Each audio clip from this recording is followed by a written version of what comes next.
Donc on va commencer de la tête et on finira par les pieds et par le blaster. Donc pour la tête, nous avons un casque reproduction FMA en aramide.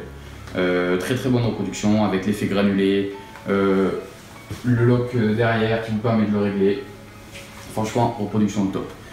Dessus, j'y ai installé deux V-Lite, une repro Montastrobe de chez FMA,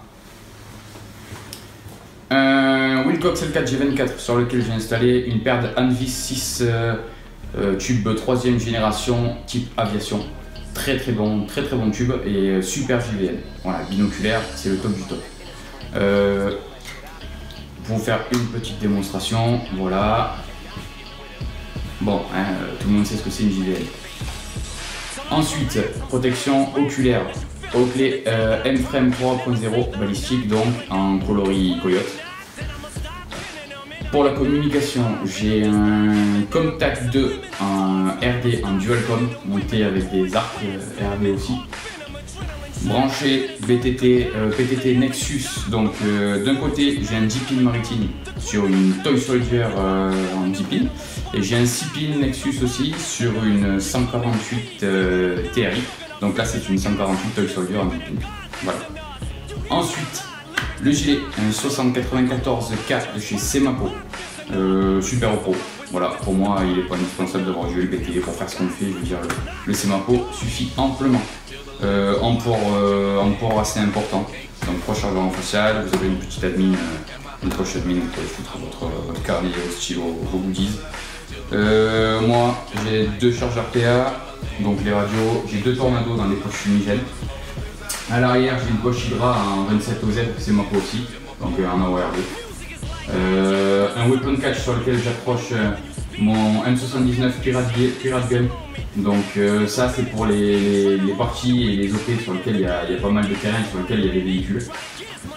Autre variante, je peux y accrocher le AOW de chez APS, ouais, un 870 AOW pour les OP où il y a du bâtiment. Donc ça pour nettoyer une pièce ou un couloir, c'est radical. Voilà. Je continue. Sur le côté, j'ai simplement une petite poche utilitaire, radio, basta, c'est tout ce que j'ai. Voilà.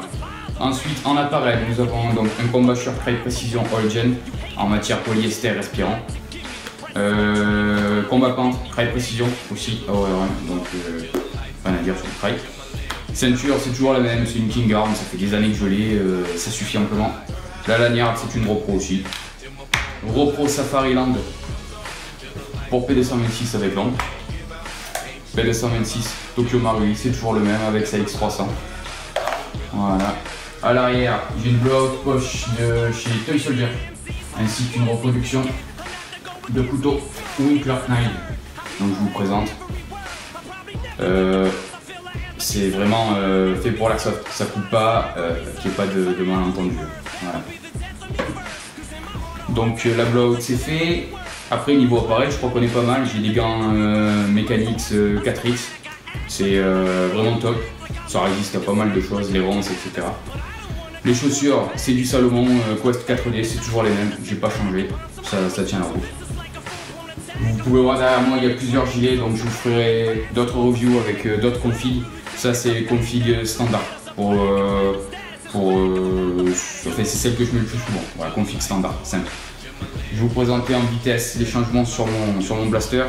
Donc c'est toujours un HK416D de chez FCC sur lequel j'ai installé donc un grip OGRD,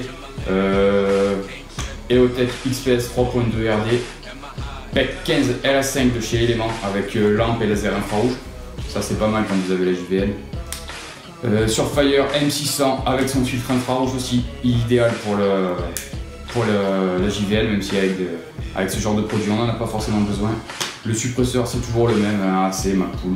Le grip aussi. L'assemble a changé, j'ai pris une Semapo reproduction VTAC, donc ça tient bien la route. Voilà, bon, en interne je ferai pas débat sur l'interne du FCC, vous savez ce que c'est. Le Magnifer c'est une reproduction de G33.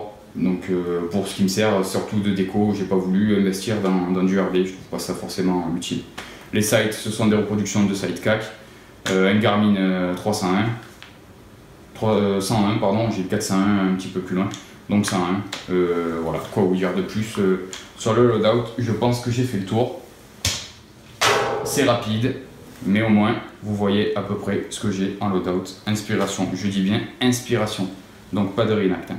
Voilà, donc on se retrouvera pour une prochaine vidéo pour une config similaire en AOR2. Voilà, à plus.